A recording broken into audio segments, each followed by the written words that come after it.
Hey, this is Ashley from RecPro. When you're sitting in your bath or you're taking a shower, you want a faucet that's going to give you the water you need quick and reliably. And that is where this faucet right here comes in. So this one is lightweight, it's durable for your RV life, and it also has this clean and simple look that matches pretty much any kind of interior design scheme.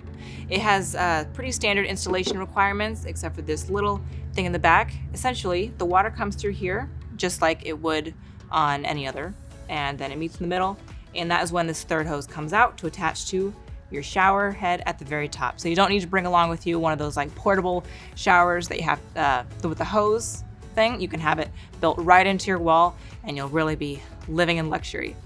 So if you want to learn more about this, you can click the link below and then like, comment, and subscribe. And remember, when you're rolling down the road, roll with RecPro.